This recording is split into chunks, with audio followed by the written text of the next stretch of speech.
Heather Shattuck Heidorn, welcome to Acquiring Minds. Thank you. Thank you for having me, Will. Heather, this is going to be a fun interview. You have a very different professional profile than we're used to seeing here in our world of buying businesses. You come from academia, a master's and Ph.D. from Harvard. Then you are a professor at the University of Southern Maine. So not the sort of resume that you typically see for someone who goes out and buys a small business. So let's hear all about the how, the why you chose this path. And if you would, Heather, start us off with some background on you. Okay, great. Thanks, Will. So I'm really excited to be here today. I think this is a great fit for academics who are tired of academia. And maybe I can convince some more people to jump ship. So I did a master's and a PhD in human evolutionary biology at Harvard University. I also did a secondary field in gender studies. And I had a career of looking at biology and trying to understand how our biology reflects our social and physical environments. And I, helped to run a lab at Harvard for years. I had an assistant professor position at the University of Southern Maine. I'm from Portland, so it was really a homecoming for me. And I had made it, I had academia has the gold ring that only a little bit of people can grab, and I had that gold ring in my hand. Well put. And what in the gold ring specifically is what? Just basically being a professor with a salary and yeah, tenure track, man. Yeah. It's tenure track. I had a tenure track. I was publishing very regularly.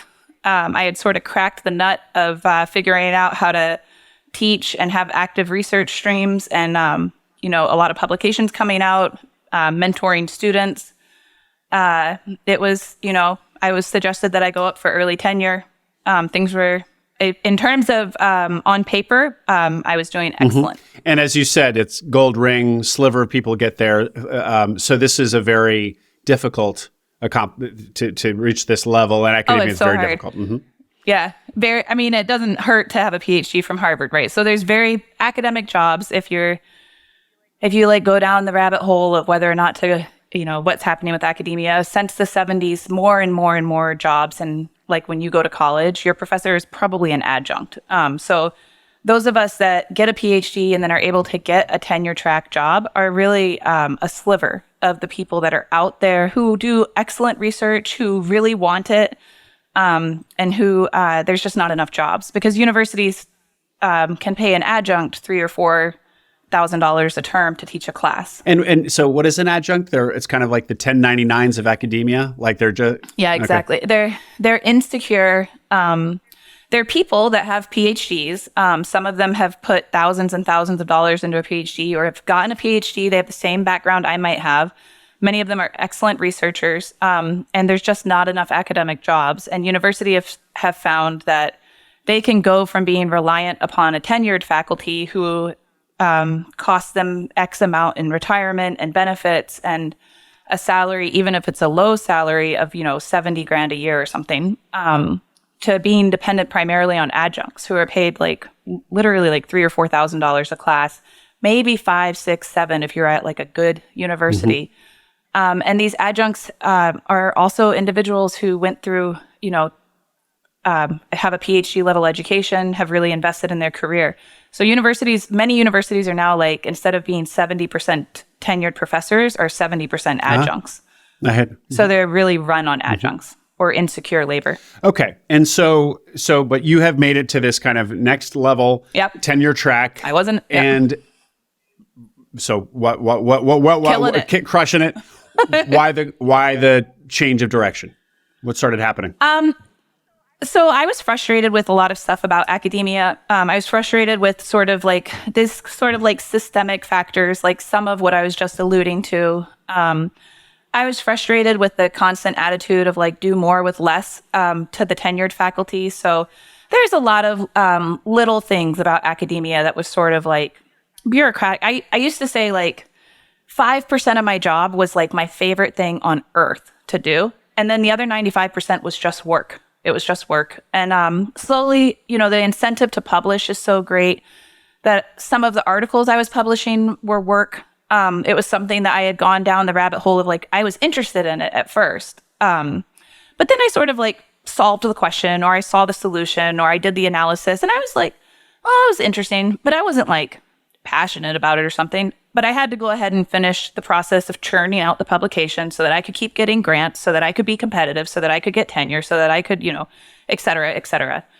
And so there was a lot of that stuff going on, and I was working a lot. Tenured professors work a lot, like easily as much or more than I'm working now as a small business owner. And the work was hard. It was very difficult work, often mentally draining. And I was making $60,000 a year. And so what happened for me and my family is that my husband made $60,000 a year as a freight train conductor, and I made $60,000 a year. And we live in a high cost of living area, and that 120 was plenty for us to float like a middle class life. We were doing okay. And we weren't like, we weren't aggressively saving for retirement or something, and we weren't taking like big trips, but we were coasting. And then he had a surgery, and it put him on short-term disability for 5 months, and his salary went down to $300 a week, and we couldn't pay any of our bills. And so I had this job that was sucking the life out of me. I was literally getting sick sometimes because of how much I was working and how hard it was, like how taxing it was. And then at the same time, all of a sudden, like I'm getting disconnect notices from everybody. Everybody's getting put on credit cards, and I don't really carry debt normally, like that, not credit card debt. And it was just sort of this very futile feeling situation where it's like, I cannot believe I've been working this hard for this long, and I've like gotten the gold ring, I've made it, and I can't pay my bills. Yeah. If we have like one minor family emergency happen, we're in that position so many people are in where they can't, they can't meet their bills. And so how are, and I don't want to make the whole episode about academics, but just for the audience in context, how are academics surviving? If you were at the kind of creme de la creme and you could barely make it, what about these people, these adjuncts and people who are making less money? Oh, they're not. They're not. I mean, you can find, there's this whole tragic world of like op-eds about like these wonderful, wonderful teachers. There was one, I think in the New York Times or the New Yorker last year, about this woman who was just amazing. She ends up being homeless, and she's living out of her car, and then she gets sick and she doesn't have health insurance because, of course, these jobs, like these adjunct positions, don't come with insurance. And like she like dies some terrible, lonely, poverty-stricken death. And she also at the same time is this like beautiful writer, and she like does this research, and she, there's like a whole genre of stories about adjunct professors living in their cars and things like that. And so people aren't making it. And that was another thing, is that like I don't know if you should come on in like an entrepreneurial podcast and be like, I've always sort of been questioning capitalism, but I've always been like, this is a really messed up system. And it was sort of like, you could sort of entertain the delusion that you were outside of it in academia in some ways, because you can be like, I'm critiquing things and I'm working for change. But in reality, like I was part of a system that was just like every other system. And that was like, the universities are supporting themselves. It's not like universities are getting rich, but they have a broken business model off of like the bodies of people who are committed to this thing and aren't making it. So it felt bad to participate in many ways, even though I was doing very, very well comparatively. Well, this is going to get interesting when you become a capitalist. I don't know if you're even... My husband teases me all the time. He's like, you're such a capitalist now. Yeah. I'm like, that's right, baby. Well, we're gonna spend some time on that. Okay, but where we are here is your husband's on work... Like short-term disability. Short-term disability. And now all of a sudden, I mean, I think as you put it on the pre-call, like with your 120 in Portland, like you were living a middle-class life, but like one crisis away. And sure enough, the crisis hits. And so now your life isn't penciling, as we say in small business land. It's not. It sure wasn't. So Okay. So then what? Actually, what happened is I had like a crisis of the soul, because we can stop talking about academia because I'm over it. But like academia, it's like a calling for people, right? It's like the biggest sunk cost fallacy ever, because you put in years of your adult life chasing this thing. And I was so miserable in so many aspects of it. I had like wonderful people and some wonderful aspects, but so much of it was so just like not fun. It was just work. And then to be paid so little. So really what happened for me is that I had like a moment where literally one day I woke up and I was like, it's not like somebody has a gun to my head making me keep this job. Like I could just get a different job. I could just quit. And I quit. I like quit in that moment. I quit academia and I didn't know what I was going to do. But I knew I needed to make a lot more money and that I wanted to have control over my time. Wow. So you quit somewhat spontaneously or totally spontaneously? Yeah, I mean, it had been building. Yeah. Like I had been trying all these like machinations of how to make it work. And people in academia do crazy stuff. Like people are like, oh, you should get a job at a different university, and like sending me job ads from places across the country. Because it is not uncommon in academia for a family to live in one location and one of the partners to work somewhere, even a plane flight away. And they like fly back and forth and like get a studio and live. I was like, I don't want to work a place that I have to have a different place to live away from my family to try to make this work, to like try to bump my salary up to 130 at a better university, you know?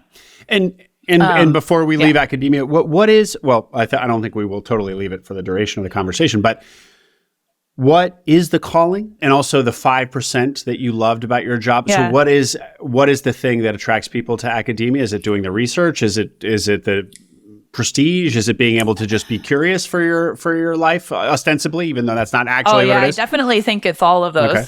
Yeah, I think it's so different people like different things, but I think prestige, curiosity, and like the life of the mind.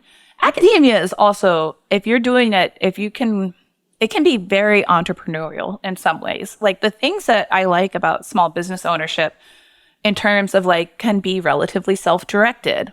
I can sort of be the boss of myself. I'm sort of responsible for a lot of things and am calling the shots on some ways. That's also true of many areas of academia.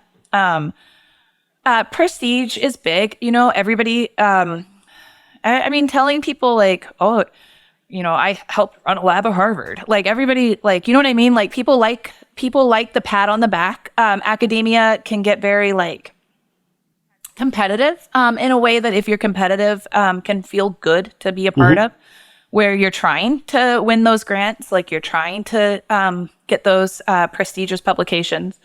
If you're the type of person that likes throwing yourself at stuff kind of like semi-aggressively or aggressively, that can feel good, you know, to be in that like part of that game.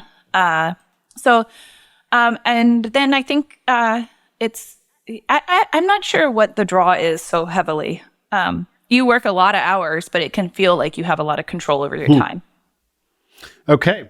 Well, I can't wait to hear the contrast between that and what your life is now. So the discovery of buying a business as the path to making more money.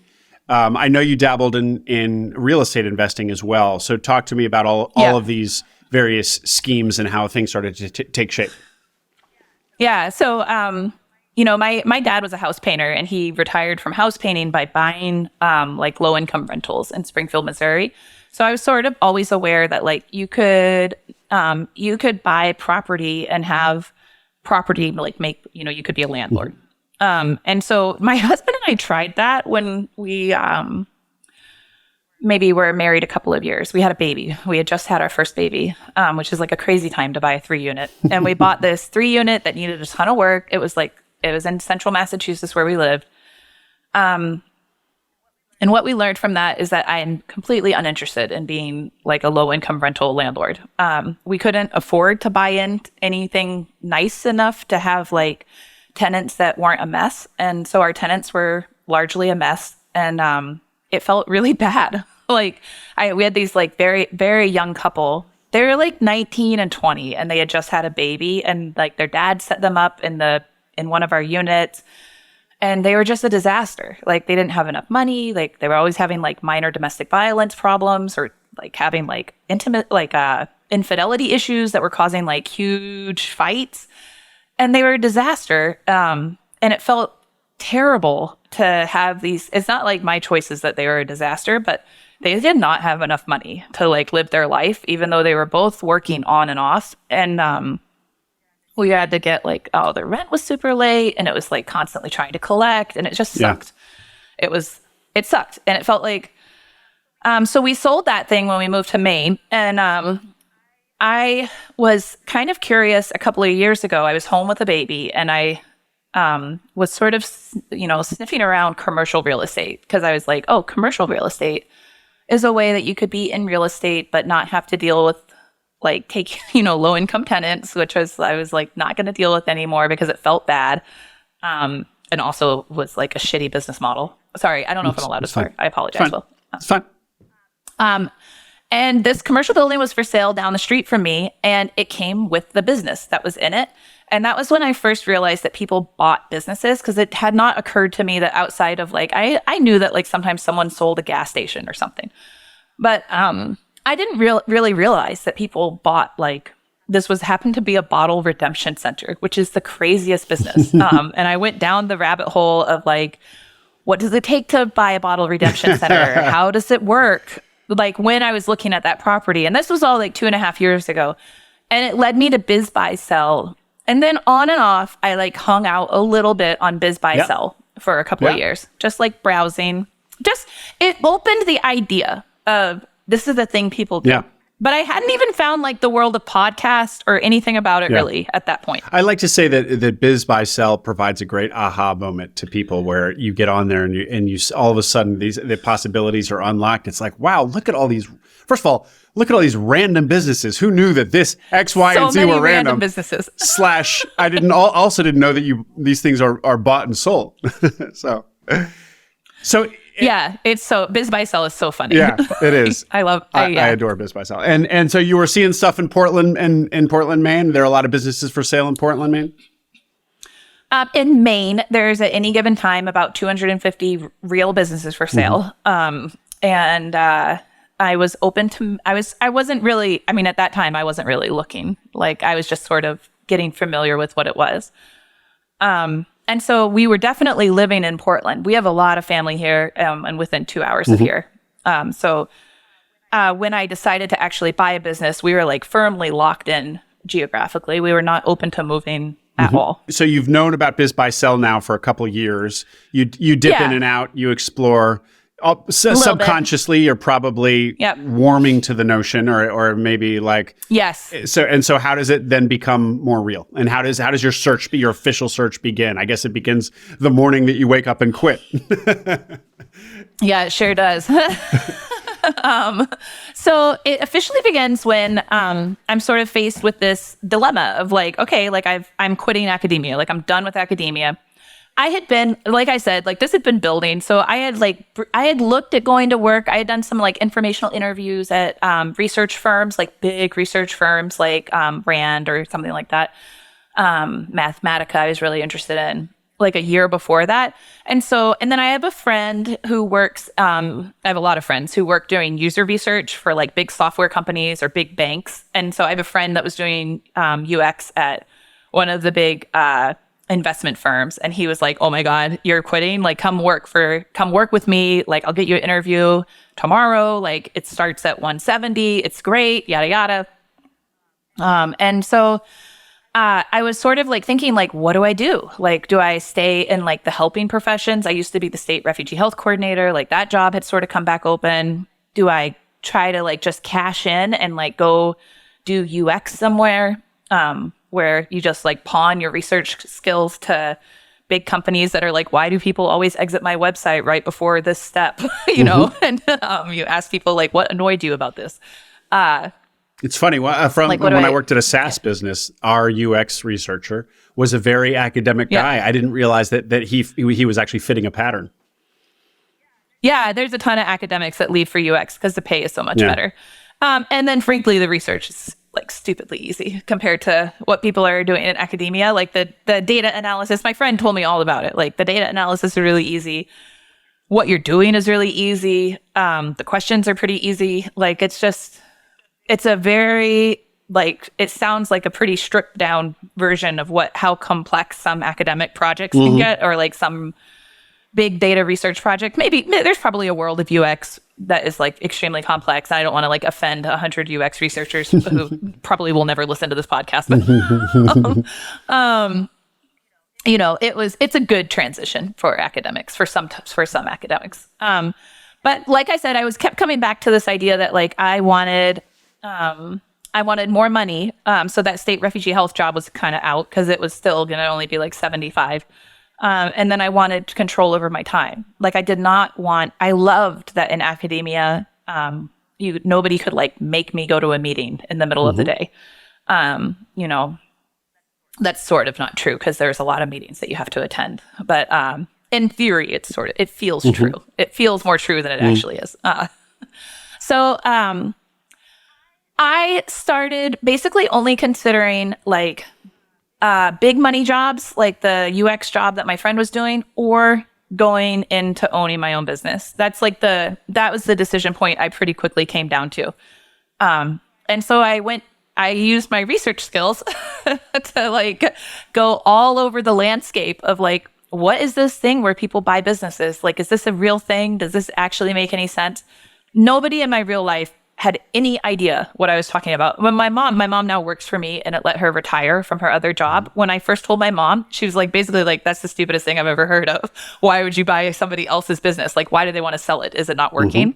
Like, what would you even do with it? Well, yeah, is it not working is always the question of people who are skeptical of this. Well, why do they want to sell? Yeah. It's like, well, because people don't do the same thing forever. I don't know. Like, who cares why they want to sell? It's not really important. What matters is like, what do the numbers look like? What is this business? So I did all the things people do. I read the Harvard Guide to Buying a Small Business, or whatever that book is called. I started like doing massive Google hunts. I read Buy Then Build. I joined all the Facebook groups. And I started listening to so many episodes of Acquiring Minds. I'm thrilled. Good. Yeah. Yep. And here you are. So must have been doing something right. Good. That's right. Good. That's awesome, Heather. Okay. So give us a little bit of a feel for your search. What were your criteria? You've already said that basically being in Greater Portland is your geographic criteria. What about money, industry, type of work? Yeah. I started out with things that I didn't want. So I quickly decided that like I've done a lot of restaurant work in my past, and I did not want a restaurant.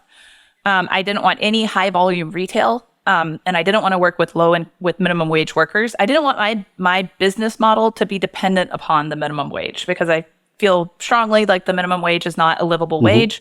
In almost anywhere, even here where we have a high minimum wage. And so I didn't want my business model to like have to have the minimum wage, or else like the business wasn't profitable. And so there's a lot of, that eliminates a bunch of stuff. And then I wanted to stay within things that I sort of understood. So e-businesses were completely out, because I do not understand e-commerce at all. And so I have a background in the trades. My husband's blue collar. My dad, like I said, was a house painter. My stepdad was a welder. I grew up painting houses. I worked for a roofing company for a little bit. I've always known a lot of people in the trades. Like home services, I have no idea like how to drop. I don't even know what drop shipping means, right? I don't, but if somebody was like, can you like measure and then sell and then manage the people that install a fence? I'd be like, yeah, I can do that. Like, I get that. Like, it's interesting, Heather. Also, I mean, you've explained why, because it's your background, but typically somebody with a PhD from Harvard, not to make you feel self-conscious, but typically somebody with a PhD from Harvard probably would not be somebody at home in a blue collar business. So it's a fun juxtaposition, but I guess it's just because your background. I mean, that's where you came from. Yeah, I can tell that actually by listening to your podcast. Like there's a lot of people on your podcast that are like, then I had to learn how to work with blue collar workers. They're really different. Yeah. They have problems that we don't have. Their wife's an alcoholic or whatever. Hey, and people talk about it a lot because I ask it a lot, and also because you also hear as a theme in this world that people underestimate the cultural gap there. So even if you're not like curious or worried about some cultural chasm, it's gonna hit you in the face if you've never contemplated it, like because it is 100%. very different. Yeah. Yeah, I mean, because it hit me in the face the other way when I went to Harvard. Because Harvard, I went to the University of Southern Maine for my undergrad, and Harvard, I was fully funded as a PhD student. Almost all PhDs at Harvard are fully funded. So it's not like I was special or something, but a lot of people at Harvard are Ivy. Right. I remember clear as day, like I have many conversations that I was like party to at Harvard where I was like, what planet are you guys talking about? But there's this guy who's a professor there. And his 12-year-old daughter had a friend over that weekend. And honestly, like I'm so uncultured that I'm going to like butcher this story, but he was like astounded that his daughter's friend didn't know the difference between like, it was like so crazy. It was like Camembert and like Gruyere cheeses or something like that. And I was like, what the fuck is this guy talking about? Like when I was a kid, cheese came wrapped in individual slices and you like unwrapped the slice of cheese and put it with the bologna on the white bread sandwich. And anyways, I was like, this is a different world. Yeah. So my world went opposite that, the other way. And for me, it feels so good to be back out of, that was another thing that sort of was difficult at times about academia, is that that culture fit was annoying sometimes. Yeah. And so, and now it feels, well, let's not jump ahead, but I think you're about to say it feels so good to be back out of that, but let's, it does. let's go to, yeah. Okay. So you decided what you didn't want. So you're gravitating toward home services businesses, the trades, so forth. Yeah. Okay. All right. And I looked at a little bit of business to business services too, like print shops, something like that. Like, yeah. Okay. And so how did you find the business that you bought, and tell us about it? Okay. So I had an income range of, I liked everybody talking about like sort of the back of the envelope calculation of, half the money will go to the loan, like of the, and then you can get, I definitely was going to need like a 90% down loan, 80 SBA, 10 seller, 10 me. And using all the money I could get my little grubby hands on, that capped us out at probably around a $750,000 to $800,000 loan, right? Like I was not going to get much higher than that. So I was really looking for a business with an SDE of around like 250 to 350, 400. And then depending on like what the business was would determine whether or not that was like a good fit. And so the business I found, I was not looking at all because it was a franchise. I'd seen it on the listings. It was an established franchise. I wasn't interested in franchises, which was a huge mistake on my part, I think, to not understand franchising beyond like Dunkin' Donuts. Such a New Englander. And, I know. yeah, it's true. It's the only thing if somebody's like, what's a franchise? Before I would have been like McDonald's, Dunkin' Donuts, Burger King, like just fast food franchises were like the only ones that I understood as franchises. Yeah. So I was working with this business broker. And I had a business broker, I will say, like completely not take me seriously, and he would not show me businesses. He was like, you're going to be bored. You won't be able to leave academia and buy a business. Like he did not believe me. And I wanted to see a business of his, and he wouldn't even tell the seller my offer. So I stopped working with that business broker and, had another business broker who was great. And he wasn't my broker, but I was contacting him about businesses, like pulling NDAs on him. And he was like, I talked to him about what I wanted. And he's like, I think I have a really good fit for you. And he showed me this closet company. And it's a custom closet company. And it was like exactly what I was looking for. And so I went and met with the owner with him, and he showed me the business, and it was perfect. Great. Okay. Well, let's hear more about it. But let me ask you a question about your target STE. So you said you were targeting 250 to 350, 400. As you said, back of the envelope is that your loan will cut that in half. So let's call it 300 STE. So you were basically going to pay 150 to your loan and have 150 STE left over. You've already told us that you were being paid about 60 grand in academia. So were you expecting to jump from 60 to 150 or not? No. Because you wanted to be able to reinvest some of that 150 into the business, presumably. Yeah. Tell us a little bit more about your back of the envelope. Yeah, my back of the envelope was just me running it, not my husband too. And so it was just looking to replace one salary. And so it was, the back of the envelope was the 150 that was left over would go probably 70-ish to me right now. And then, have like, of course, like 10 is going to go to health insurance or something like that, or things that we can't think of right now. Cause I don't know at the time, I didn't know how to run a business. And then that would leave like, 50-ish to reinvest in the business, assuming no growth. But another thing about my model that I was like the businesses that I was looking at is that I wanted there to be a clear pathway to growth for the business that was like obvious. Like I like a day one plan for how the business was going to increase revenue so that you could pay that note payment and work towards like a 3 to 5 year goal of having like a much higher salary than $70,000 a year. Yeah.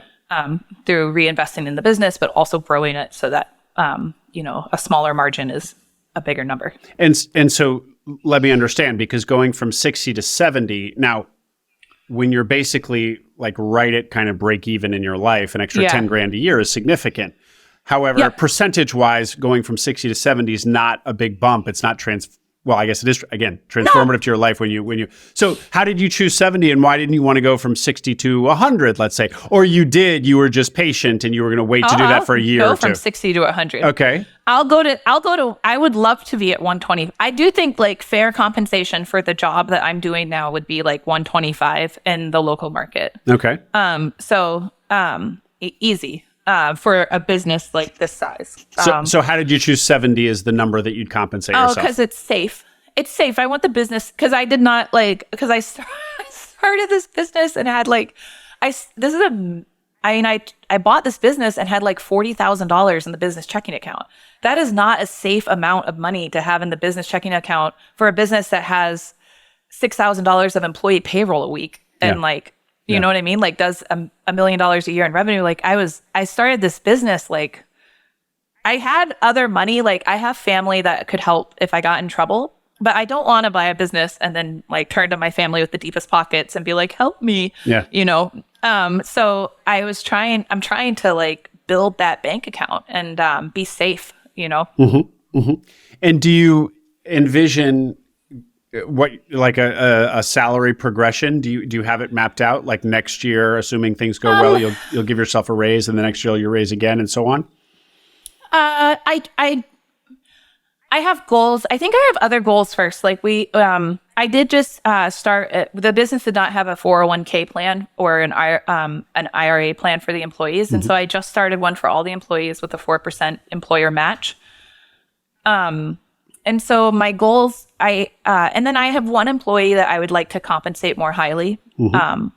And then I do think probably in the fall, my husband and I will both get bumped from 70 to 80. We have an employee we have a very good employee who's worth every penny of the money that we're paying him right now. And he makes quite a bit more than both my husband and I make in the business. And I would like to make the most in my business, but I'm okay waiting to get there. I can wait. It could be a year from now. I don't really care.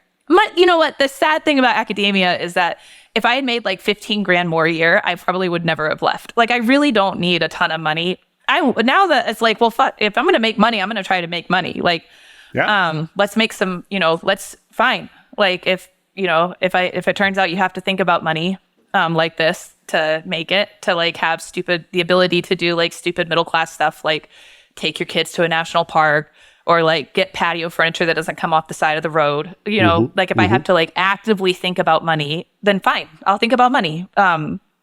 And I would love to be I think I would like to make $250 a year, 3 to 5 years from now is my personal goal for a salary. Like when I've like that's my like made it salary. And I don't know I think the business probably has to be around 4 to 5 million a year in revenue for me to pull that much off of it as fair compensation. And so it's probably 5 years down the road. Well, I'm starting to understand you more and more as you talk, Heather. as your appetites change and evolve, and because I don't mean to harp on it, but the 70,000 number is quite low for somebody taking the amount of risk you were going to, and it also, again, it didn't strike me as much of a big change to what you already had. However, you have bigger plans in a relatively short time. 5 years isn't that long, really, and you were also getting your time back, which we're also going to get into. So it was a total change in lifestyle, which was a key part of your pain point. Wasn't just the amount of money you were making or not making, as the case may be, but also the amount of time you were having to give your profession. The business is profitable. Like, I could easily be paying myself much more money right now, but I don't. I've got a plan. I wanted to. And also, my husband left his job, which is fine because we would be paying somebody to do the job he's doing in the business anyways. And I get so much more work out of him than I would any other employee. Tell us about as a family. Tell us about your husband joining it, because you said at the outset it was just going to replace one salary, but now it sounds like he's in the business. Yeah. So tell us the quick story there. He worked for the railroad his whole life. He had a really great job there. And then the railroad changed ownership and it became a terrible job. And so he was looking sort of casually for something else. And when I was buying the business, he saw the writing on the wall that like it was going to be a huge undertaking. And he got worried that he was going to let me do it by myself and like try to explain it to him on nights and weekends and like him try to help me without really being in it. And so he decided to just take a leap of faith and leave the railroad and come on full time to the business so that he could be there from day one and like really support me in it. And the business that we were buying wasn't a business that did like $250 a year, where we were looking at only like $125 after the loan. Like, it was a business that was big enough that we could replace both our salaries with it. So he went ahead and did it. Well, that's a new wrinkle from your initial vision, and probably a welcome one. I mean, that's exciting. All of a sudden becomes a family project. You've got mutual support. I don't know, maybe does it add or relieve strain in the marriage? That's probably a question you don't want to answer. But 100% added strain. Our marriage we had like the nicest, most lovely marriage. It was so easy. And working together is definitely strain. Okay. His boss the problem is that his boss is a real bitch. So that's yeah, totally. Yeah. I'm getting that, Heather. I'm getting out. Yeah. It's true though. But actually, to that point, so is it like there's a pretty clear hierarchy? Do you have to tell him to do things? Because that would be 100%. That could be awkward, unless you're already the boss of the house. Maybe it's just no. I'm not. That's the problem. Is that I'm not the boss of the house. Oh, okay. We are like a 50-50 relationship, and we are both extremely independent people. And in our normal life, if he is with the kids, he's with the kids. Like, I am not a wife who's like, did you do this? Did you remember this? What about this? Like, oh, I'm out of town for the weekend. I hope he's okay. Like, I'm like, if I'm gone, I'm gone. I'm like, I don't know what the kids are doing. He's got the kids. All the time, like, my mom will text me or something and be like, what are the kids doing? Or something. It's like, I don't know. Charlie's on duty. Like, we are like a 50-50 household that runs, both people run very independently. We have a great marriage, but my mom says we're almost like single parents living together. Like, we're very independent. And in the business, I am the boss of the business. Like, this is my business. He is a wonderful human who would not run a business on his own. He would never choose to do this on his own. He does. Like, he's just very different than me. He's never gonna be like he would always be happy at 70 a year. He's never gonna be like, screw it. If I'm gonna make money, I'm gonna make money. How do I get to 250? How do I get to, that? He's not like competitive. He's very competitive in some ways, but he's not competitive in that way or driven in that way. Well, I feel like so this is my baby. I feel like now would be a good time to talk a little bit about the philosophy of academics versus capitalism, and how you've changed and you've completely embraced it, and your husband is teasing you, and maybe your previous academic friends are too. Do you I don't even really know what to ask here. I just feel like there will be a lot of interesting tidbits. Do you let's start with, do you see capitalism differently now that you are a more active participant and an entrepreneur, rather than somebody who is kind of yes, you were engaging in the system in a way, as you explained earlier, but you were kind of at the margins, at the sideline of capitalism, rather than a real player on the field. Yeah, no, I still think it's a really terrible thing. I honestly still think like what we're doing to the planet, like this idea that like, this is awful. Like this idea that like everybody who wants one can have this beautiful custom closet. It's crazy, right? Like it's like, we don't have the planetary resources to support this level of lifestyle for everybody. Like this is awful. But in the grand scheme of things, like, you know, this is like, it's the air we breathe. Like we're not getting out of this. It's like, no, you know, none of us, and certainly very few people. I know like one person. I know this like organic farming couple that like live on this piece of property and are just like the nicest humans. And like they live in poverty because even if you sell organic produce for as much as you can possibly get for it, it's not enough money to live off. And like, but they have a good life, you know, like they don't have cell phones. I love these people so much. None of us are getting out of this without blood on our hands in this modern society, not living the way we live. And I wasn't, you know, it's a facade to think that just because you're in, it's actually almost like a disgusting facade to like be in like an extremely, especially like elite institution, like critiquing society from this like position of like extraordinary privilege, living these like, you know, extremely consumptive lives. I was participating fully in the system before. I'm just doing so really consciously now with the goal of getting enough resources for myself and my family that I can, like, you know, do more things that I want to do. At least save them. Save them. Yeah, I'm going to buy my latest, what my sibling calls my gross rich person fantasy is that Maine has like 6,000 lakes, and there's a surprising amount of like single like lot size islands in Maine on lakes, and you can buy one for like an achievable amount of money. Like you can buy an island in a lake in northern Maine for like $300,000 or something. Like it's not pocket change, but it's not like, we're not talking like Rockefeller money. Like people can do this. Yeah. So I want to buy an island one day, and one of my siblings is like so disgusted. They're like, nice little gross rich person fantasy you have there. And I'm like, no, this is not evil. Well, Heather, and let me. So aside from the environmental question, and I'm not trying to say that one doesn't matter or something, but there are many critiques of capitalism, and what the consumption does to the planet is a big one. But what about other ones? Because I'm hearing from your family, you're just being tweaked about just you know, rich people suck, kind of. That's a kind of classic critique of capitalism. What about that one? How do you feel being somebody who's like, I want to make $250 a year for myself and my family? Wow, I'm fine with it. Yeah. You're fine with it. Yeah. Because you're laughing. Yeah, You're laughing a lot nervously. Oh, I know. I mean, it is. Were you not fine with it before? Have you always been fine with it, or this is a new Heather? That's my question. I've honestly never thought about money. Somebody told me once when I was younger, they said, do what you love, the money will follow. And I've just never been interested in money. Like I have lived through periods of my life where I made very, very, very little money. But as long as I had enough money to like buy Thai food, you know, every couple of weeks, or like go to a movie, then I really didn't care. I didn't care about saving for retirement. I didn't have health insurance until I was like 30 years old. As an adult, like there is some things that I lived with that were stupid, like retrospectively, like it was not smart or prudent to like live that way. But I was like grossly uninterested in the idea of making money. I just didn't care.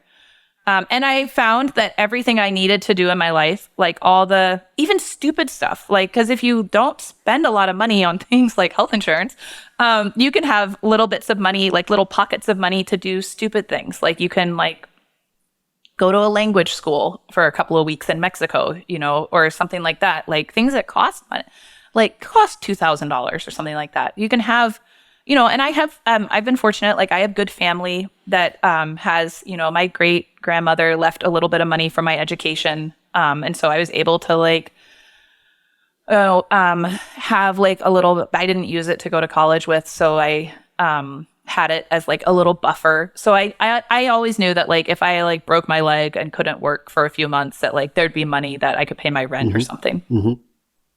Okay. And do you find that other people in your world, I know it sounds like your family's just teasing you a little bit, no big deal, but like, do you find that there are other people either in your family or your old colleagues from academia that like are actually quite disapprove of this, or I have no idea. Nobody's that petty, or you don't know? I don't know. If they disapprove of it, they're doing so quietly. I think I found people that were surprised but completely understood. I think most people in academia know how dire it is in terms of like how much you work for how little it is. Yeah. And it's only become more stark, you know. So like 10 years ago, getting paid 55 was different than getting paid 65 is today. Yeah. You know. Yeah. Things have changed. Like, yeah. And what about the intellectual challenge or stimulation that small business presents?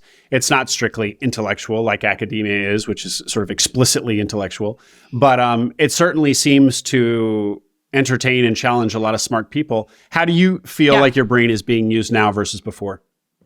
Oh, I think it's really fun. I think my brain is being used in complex things that I am very interested in, and in like systems and organizational way, like systems and solving problems. And that's very similar to some parts of my work in academia. I burnt all the way out in academia, and I've been taking a break from thinking about things that like were things that I used to think about a lot. It's also like I used to work a lot on like questions of like combating sexism and racism in our society, or you know, the rights of trans people and how people are trying to use scientific rhetoric against trans people right now. And those are all areas that are like deeply depressing to think about right now and have not gotten any better. And so I've just been taking a break from that sort of thinking, and have found that my business presents more than enough opportunity for me to sort of be intellectually fulfilled. And then I've also just been like doing a lot of like fiction reading and stuff in my off time, which is really nice. Great. Well, let's circle back to your life now as a business owner and get a little bit more on the business. So I asked you what your criteria were. What did this end up being? What are the numbers behind this? Give me a few stats. Give me some cash numbers, like the performance of the business, size, employee numbers, and kind of like, does this have a retail location? Is it all web-based? Paint a picture for us. All right. This is a great business. So this business is, it was doing about 1.2 million a year in gross revenue when we bought it. It had 3 full-time installers. The owner and his wife were working in the business. Just like people say, the owner is probably doing the jobs of 3 people. That was absolutely true. So the way that this business works is that you want a custom closet. And so you Google custom closet, Yarmouth, Maine, or wherever you live, and our brand comes up. They had 95 5-star Google reviews, like very well established local brand. They'd been in business 6 or 7 years. And then you call up, you make an appointment, we come out to your house, we measure the space, talk to you about what you want there, mock it up on this really cool CAD program. You approve the design. The CAD program back ends with the mills and the hardware vendors that we get our stuff through. We order it. It comes to the warehouse. The guys get it ready to install. They drive out. Almost always 1-day install, like white glove install, in and out. That's the business. Wow. It's extremely simple. Wow. Yep. So the two big kind of work pieces are working with the customer in this CAD program to kind of like design it and play with the possibilities. Step 1. Step 2 is, and then you do some stuff on the back end to get all the stuff put in the order. Yep. But the big step 2 is basically the installation. So that's really kind of like, wow, that is a really simple business. Very simple. And how are margins in this business? They're good. So the owner's profit margin was around 30 to 33% was what their SDE was. And that includes, of course, like their health insurance. And if they had any loans, they were coming out of that, et cetera. But that's what was left over after the business paid all its expenses. But not paying he and his wife. So not paying him and his wife. That's right. Him and his wife. Okay. And so 1.1 to 1.2, 3 full-time installers who are not the husband and wife. So 3 full-time installers plus husband and wife, so 5 people in total. Yep. And now you and your husband presumably have replaced what he and his wife were doing. Yep. And what does an average order look like? How big, money-wise? Probably about $6,000. $5,500 to $6,500. They go as low. We try to have a $1,500 minimum. But I would say the average low end is around 3. And then they go as high as, 60, 70, thousand. 60 or 70. Wow. And do you have a location? Yes, we have a warehouse. And then we also have a showroom, and I'm trying to combine the two of these things together.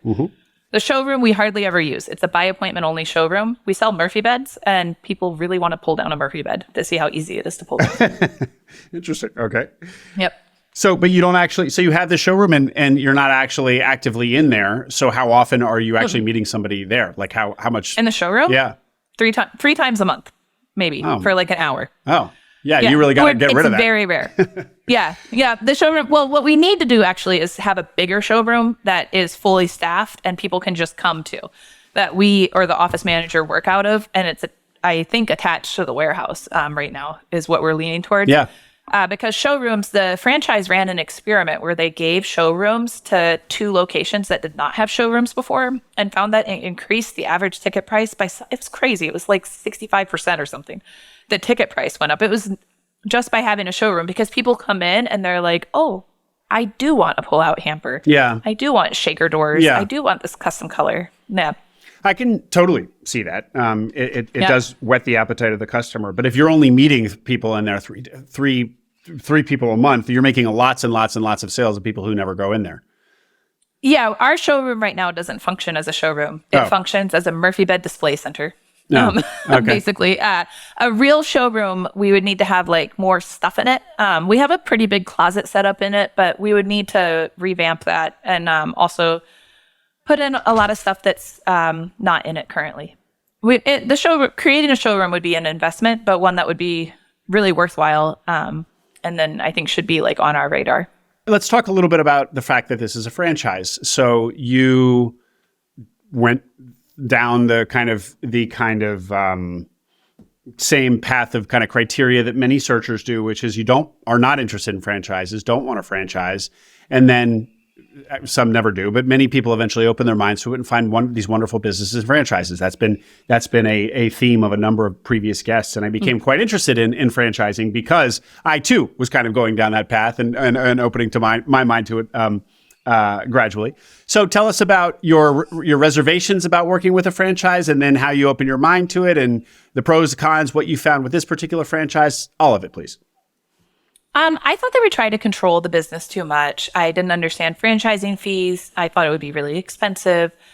I just didn't really, I really wasn't interested in franchises because I thought it would be like a box model, like out of a box. And I honestly only was familiar with like low wage fast food franchises. Yeah. They just seemed terrible. Yeah. So this business is great. Like this franchise is called Home Franchise Concepts. Yeah, HFC. And they own 8 different home franchise, like home services brands. Mm-hmm. If you listen to this podcast and decide to buy into a HFC, you should shoot me an email. Okay. Why? Can you share publicly what you share private? Yeah. I'll get a kickback. If we can give the name, I'll get a kickback. They are seriously investing in their franchisees and their network. And so they have, for instance, like I own this closet business. They have a couple of full-time closet designers that they send to European trade shows to make sure that like we're on top of the new market trends. They have the software, which is incredible. They make sure that the software backends with our mills and our hardware vendors. So I don't have to worry about like if Hayfula increases the price of their bar pulls, I don't have to like keep a catalog with that price in it. It just automatically updates inside my software. And when I switch out a bar pull for a modern handle, the price changes for the customer. Like it's all calculated, and then it spits out an Excel sheet of order lists, like part numbers that you upload to the Hayflow website. It's remarkable. They have full-time like operations managers that I can meet with to make sure like what's my plan? Am I on target for my plan? You know, they have a lot of support, like a lot of support. So I've been very surprised. And then I have a lot of flexibility. Like if for some reason I only wanted to sell mudroom benches, that would be like a crazy business model, but I could do that. Like they don't control my business. And the franchise fees happen to be really low because their business model is that they make money through partnerships with the mills and our vendors. Our mill price is still really low because instead of being like $1 million a year is like not a bad size for like a little closet business in Maine, but that's not enough money that a big mill would pay attention to me, you know? So there's 200 of these franchises across the country. So all of a sudden, like my purchasing power isn't just my $1 million a year, it's the X amount that we're buying as a network. And so they get to leverage that to get like way better prices from the mills. Yeah. So it's all like win-win as far as I can tell. I'm into it. What are the franchise fees, if you can say? Yeah, I can say. So I snuck in under the old agreement and I pay, there's a very confusing brand split that happened that we don't have to get into where I bought one business that immediately split into two. So I actually owned sister companies, the Tailored Closet and Premier Garage of Southern Maine, but I bought the Tailored Living featuring Premier Garage. And so I got in under the old agreement. And so I pay half of what I would pay, but it is $1,000 a month per brand as a franchise fee, and then $500 a month per brand. No, $250 a month per brand because I'm splitting it in half for my national ad fund fee, which is a great deal because they're national ad funds. I like regularly get leads from it. That's by far my cheapest marketing investment, and then a little bit of money a month for a technology fee, like a couple of $100. All together, I'm paying less than 2% of my gross. Great. And the way that you drive traffic, so there's this fund where they're sending you leads, but I assume you can also control your own marketing budget and do your own Google ads and all of that. Of course. Yeah. Right. Yeah. Cool. And so how much? So is this business basically like an SEM, like search engine marketing based business? It's like all your leads are coming in through Google searches. About 75% of the ones that when we bought it were Google searches, and that is still true today, is that about 75% of our leads are internet-based SEM leads of some sort, or paid social. The paid social is kind of variable quality, but worth having, I think, for brand awareness right now. And the other 25% are either partnerships or referrals. And so what my goal is to flip those numbers over the next few years, and to have 75% be partnership or referral leads and 25% be the pay-per-click. And which is another way of saying basically you're fine with the pay-per-click business, but where you're really going to invest your own growth energy is on all these kind of organic ways to get the referral business and so on. Like that's where you see real growth opportunity. Yeah, relationships with builders, interior designers, remodelers, et cetera. Where you turn, because even if somebody goes through every closet in their house, essentially, like each client is like a one-time client. You might see that one-time client over the course of a couple of years as they put little pots of money into redoing their closets, but they're never going to be like a repeat client, really. Yeah. But builders and remodelers are true repeat clients where, every year they might have, 4 to 6 new jobs for you. Yeah. Yeah. So that's where I want my time to go. Yeah. And I want to come back to that before we get too far off the franchising. So basically you thought the reason you didn't like it is because you thought franchises would control your business too much. And as you looked under the hood at this particular business, you saw, these guys don't really control me that much. And so then you were open to it. It was kind of the short version of how you got into doing a franchise. Yeah. Okay. And they made things like really efficient. They had all these they had systems. I I love systems. I'm a big fan of systems. And the franchise came with all these systems to put in place that were like super efficient and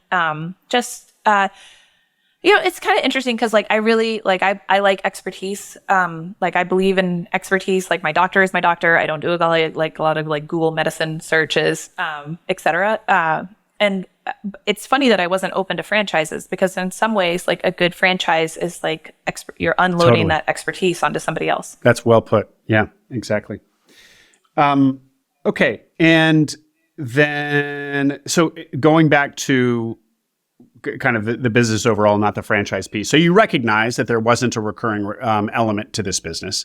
And so your approach to solving this is basically business development, developing relationships with sources of customers that they would be provide you a steady drip of customers. And do you have you had any success there? Do you think that that's like what now that you're in the business? There's so much room for it. Yeah. Okay. He had organically grown probably 10 to 12, 15 relationships with interior designers. So he had focused on the interior designer community, which is a great community to focus on, and had organically sort of grown partnerships with them.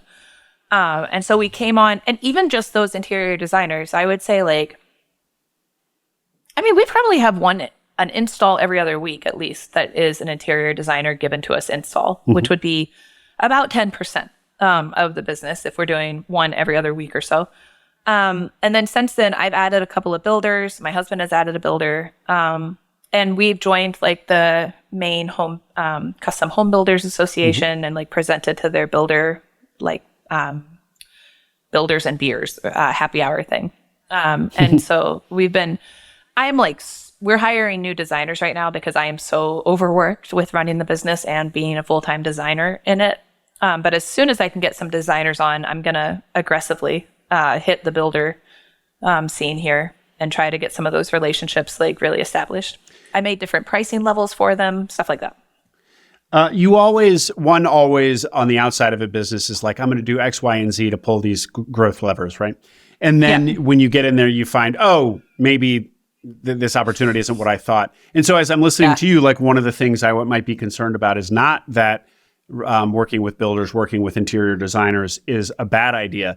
Just that, these interior designers are being hit up every day by custom closet people.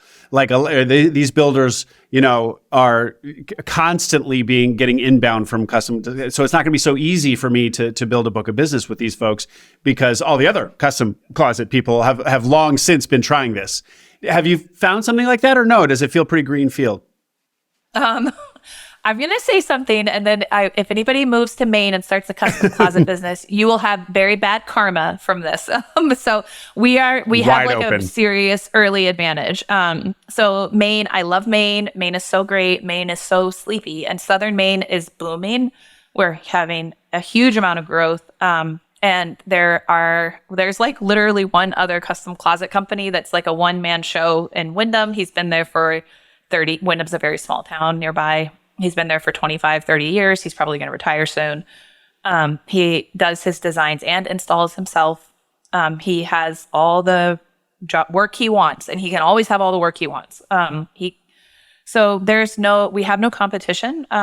We have the only option for builders. I know, don't tell anybody because I'm like, I got to lock all this in before somebody opens up a Closets by Design up here or something. Because there's so many of these custom closet franchises that there's a Cal Closets that's located in Massachusetts, California Closets that will sell in Maine.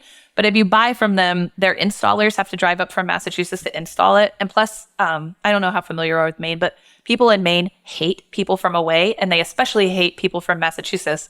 And Maine is like very insular. Maine is very into being from Maine. Yeah. And so there's the fact that California Closets has California in the name is like a big strike against them. Okay. Use those prejudices in your favor there. That's right. So there's literally only one other custom closet builder in all of Southern Maine, and it's a guy with a pickup truck sort of thing?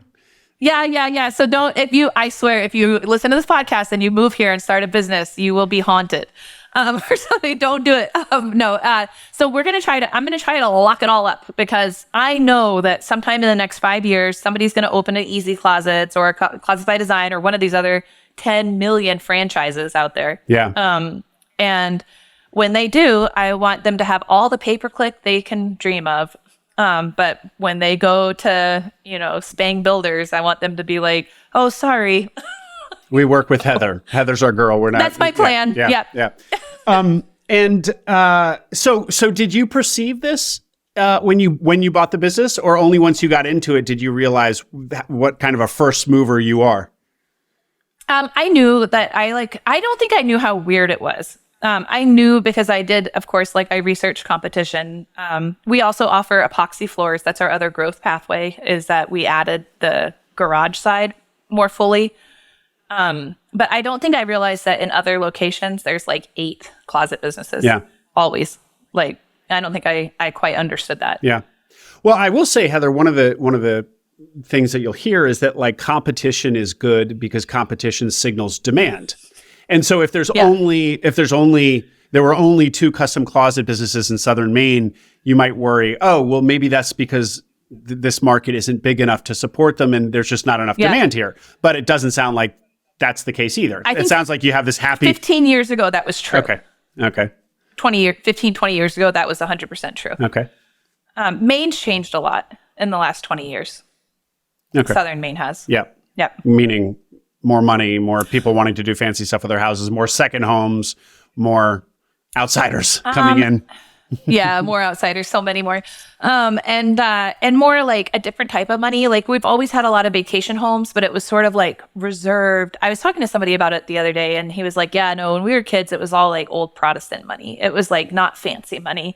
I was talking about how we see luxury cars now and you never used to see luxury cars around the Portland area. And now everywhere I go, I see multiple luxury cars. And, he was like, well, the old money wasn't the same. The money that's here now is different, which I think is true. And I think also what a custom closet has come down in achievability. I think new homes are being built with a little room off the master bedroom. And you have to put something in that room. You can't, you know what I mean? It has a walk-in closet now. And they didn't have, I don't think walk-ins were as common. Even a short time ago, certainly not in Maine. The other thing I would think about the competitive landscape is I assume that custom closets are not just offered by independent custom closet brands, but the Container Store has Alpha. Do you know the Container Store? Yeah. And in fact, when I did my remodel years ago, I did these Alpha, so they have within the Container Store they can do your closet, and I did that, and I assume that's kind of the low market option. It's not the luxury option, but there's probably that sort of presence in Maine too already. 100%. Yeah. Okay. We don't have a Container Store, but you could order this off online. Yeah. You could do something like that online. Yeah. Let's just return to your vision for growth and then just round out with a couple more minutes on how this transition has been in your life and who you are and how you, this new path ahead of you. To your growth, so you said your fantasy or your new goal, your new gold ring is $250,000 a year in salary to you, and that you need to get to $4 to $5 million in revenue to have that to generate enough SDE. $4 to $5 million a year in revenue is, let's call it 4 times what the business was when you bought it. You said it was 1.1, 1.2. So growing 4 times means how many sales are you doing a month? Individual deals, sales closed, roughly? Oh, that's a good question. About 30. Oh, right 30. Now. Wow. Okay. About 30. Okay. Yeah. So you need to get to 120. That's 4. Is my math right? Yeah. So that's 4 a day. Closing 4 sales a day. And so does that feel realistic once you've got all of your relationships in place and so on? Does that kind of pass the sniff test now that you're in the business and you can kind of feel the velocity of demand? Yes, I think it. So I think one of our primary levers of growth was adding the garages. Nationwide, these businesses are, on average, they're 30% in home, 30% garage floors, 30% garage cabinetry. And he was doing 90% in-home, 10% garage cabinetry, no garage floor. So our first like growth pathway was like add garages. Like that there's not a huge garage competition here. It sort of implies that we're leaving X amount of dollars on the table for garages. So we brought in a garage guy and we added the garages. And that's an area where it turns out like we misunderstood things, and we misunderstood like you can sell a lot of garage floors up here, but if they have a completely different profit margin without the cabinetry. And so garage floors, if you're really busy with cabinets, garage floors don't make sense in some ways. Like, why would you have two guys go do garage floors and make X amount if you could have them make 3X doing cabinets that day? And so we're sort of like figuring out like how to work that, like how to always sell garage, how to carry things in the van so that we always upsell the floor or whatever it looks like. But yeah, I still think, we're on track right now to hit easily 1.5 this year in primarily closets. Like the garage floors are still launching. And I did not think that we would grow past 1.3-ish in closets this year. So the brand split, I do think allowed each brand to stand better on its own. And the closet side is booming. I think we could have $2 million a year in closets all day long in Southern Maine. Maybe 2.5 or 3 before we really start to reach the limit of the market, in my opinion. And then for garages, I think that we could easily have 1.5 to 2.5 in garages. And of course, this means that like we have a set of four full-time designers. We have 2 more install teams, et cetera. But I think we could get there. I think we could do it. Great. Heather, what muscles do you feel like have strengthened since you started down this path, and which have atrophied? There's a heavy sigh before answering this question. I don't know what that means. Yeah. I am not a good manager. Oh. I've managed a lot of people before. So I managed the lab at Harvard where I had 20 people working for me. They were all Harvard postdocs or upper stage graduate students. And those are different humans to manage than most other humans. Like the process, I've managed a lot of people in academia, and then some people in the state refugee health job. I'm used to working with people that you could give them a task to do that was like complex, and they would do it pretty independently, and they would keep doing it until they figured it out and got it right. And that is not how a lot of people operate. Like a lot of people really need a task to be broken down into discrete parts.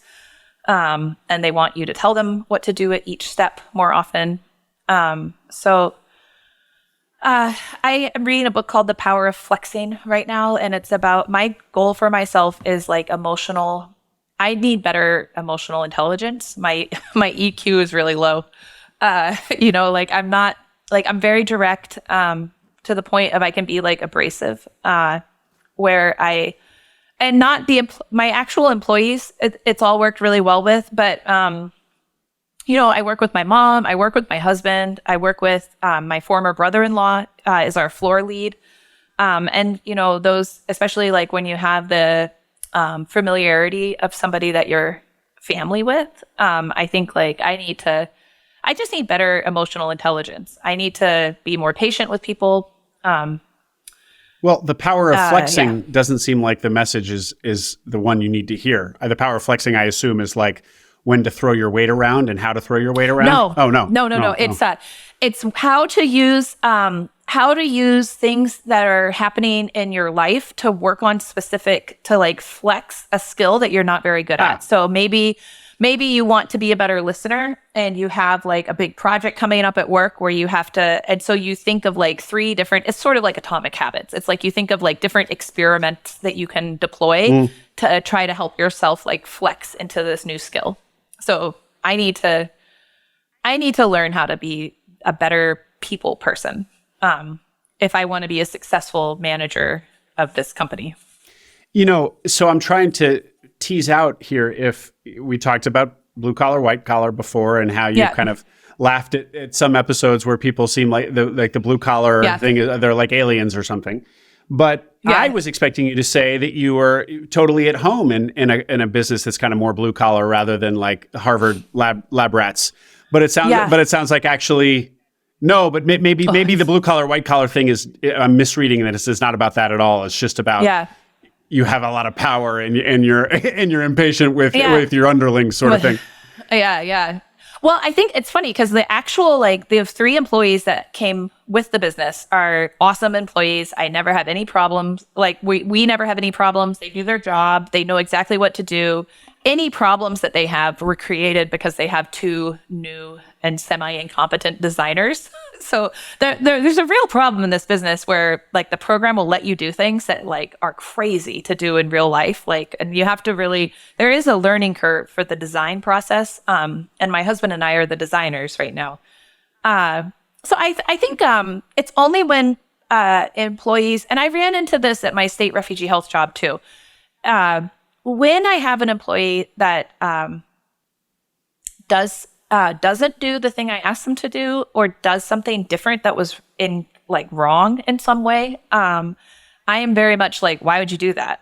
Like, that's not what I asked you to do. And also, like, you've created a huge problem here.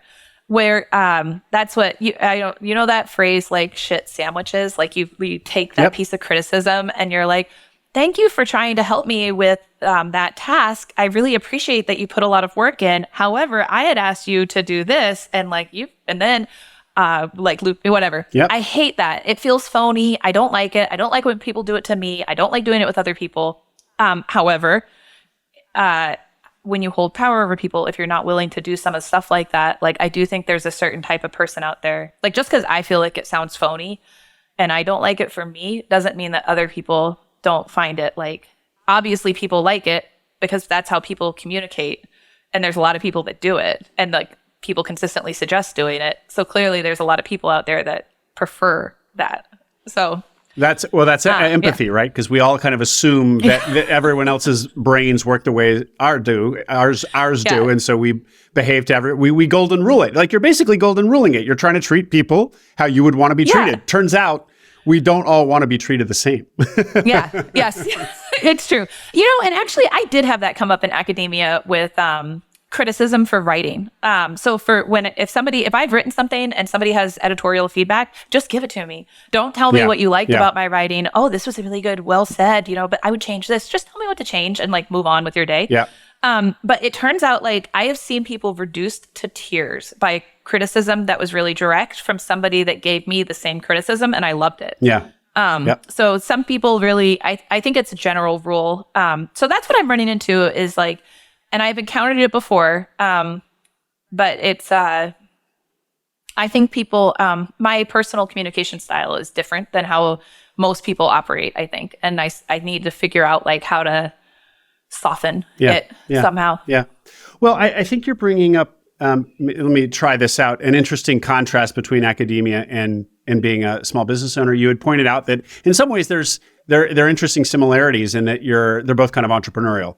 But in academia, maybe you're more lone wolfish, and you don't, and you can like self-direct. It's entrepreneurial in the sense that it's self-directed. You're your own boss or whatever. But in small business, small business ownership, it's entrepreneurial, you're self-directed, and so on. You are also a manager and a leader, and you don't necessarily need the skills of management and leadership as a lone wolf. But when you're at the top of the stack, you do. I think that's 100% accurate. Yeah. Yeah. You can get into team situations in academia, but a lot of academia is very solitary. Yeah. Yeah.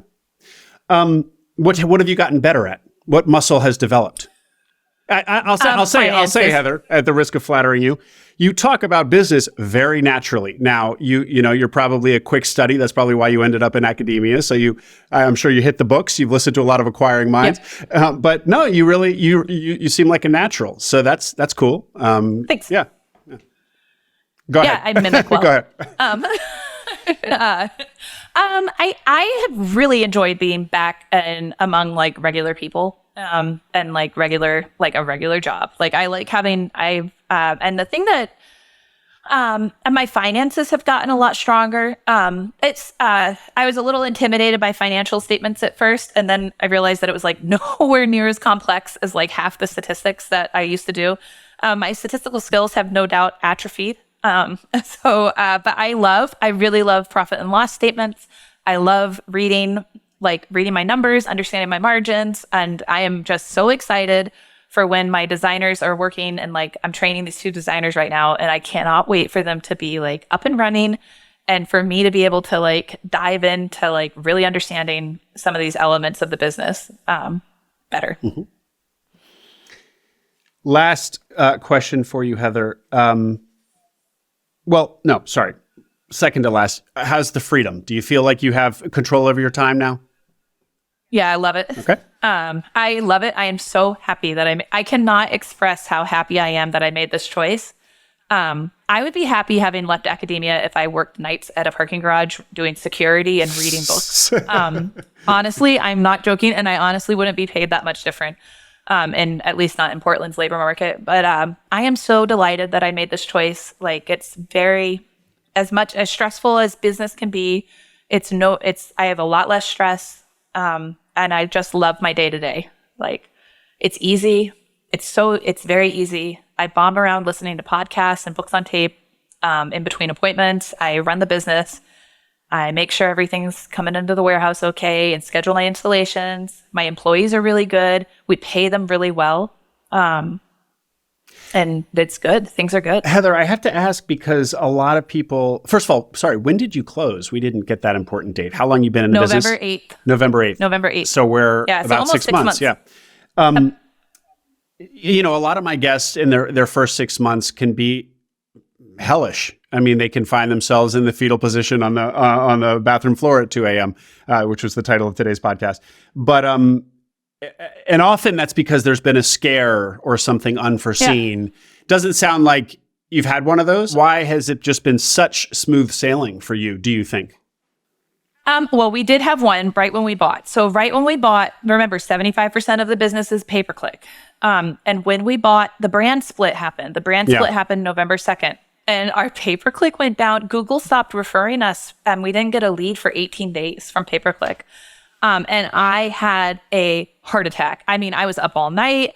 I was like, I don't know what to do. I ordered a bunch of door hangers because we don't have enough money to float this business. And everybody in marketing and everybody that knew things was like, relax. Like, we made a bunch of changes to the Google My Business profile. Google got scared. It's the algorithm learning to trust us again. It'll come back. And then when it came back, it was like somebody turned a faucet on. So it was fine. And, we've been, really so that was a scare, and it was awful. But even then I was like, it felt really right in my belly, like in my gut, to buy this business and to do this. And even then, like, I hope that if it had really all gone, south, that I would have had the grace. But I felt like there was 1 or 2 moments in the middle of the night where I was like, I might have just made like the biggest mistake of my life. And then I was like, well, I guess we'll see what happens. All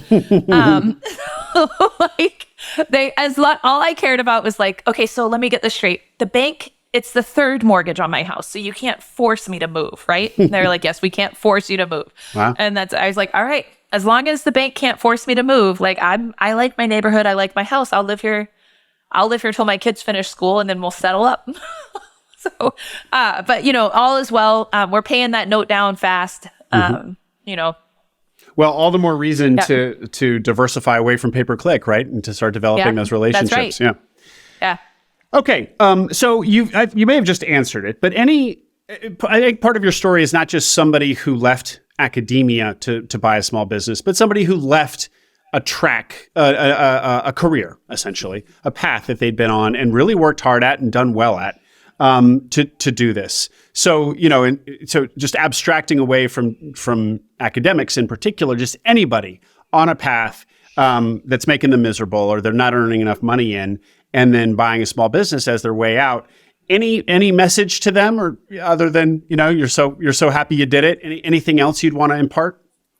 I think everybody, it's all going to be independent, like dependent on your own situation. Me being so happy could also speak to how much work you have to do in academia or something. Yeah. Like it could be that like, I wasn't working 40 hours a week, so I'm still not working 40, and that's okay because it's easier. Yeah. I think like my advice, I guess, is like trust your gut. Like my gut knows like I am not a person who sits around and feels miserable. And at the end like of academia, I knew it was wrong. I knew it had to stop. It felt awful in my belly. And I just couldn't pull the trigger because it was such a big decision. And I'm so glad that I listened to that. And I really obviously hope this business works out. It would be tragic if it didn't. But no matter what, life is short, and like I'm 42, like I've got, who knows, I could have a day left, but maximum, like I'm headed towards a different part of life. And like, life is too short to sit around being unhappy. Like give it I'm glad that I trusted myself. Heather, thank you so much. This has been fascinating for me personally. I think the audience will feel the same way. If people want to get in touch to ask you questions, what's your preferred mode of communication? Yeah, shoot me an email. Okay. You can shoot me an email at heather.sh@tailoredcloset.com. Thank you, Heather. Thanks so much for coming on. Thanks, Will. I appreciate it. Thank you for having this podcast. It really did. Hearing all your smart, financially savvy guests do this helped me make that plunge. So it was really, really helpful. I'm so thrilled to hear that. Thanks for saying that. Thanks. Bye. I hope you enjoyed that interview. Make sure you subscribe to the Acquiring Minds channel below. We are now publishing twice a week, so tons of new interviews and stories to come. Stories that will help you along your own path to acquiring a business.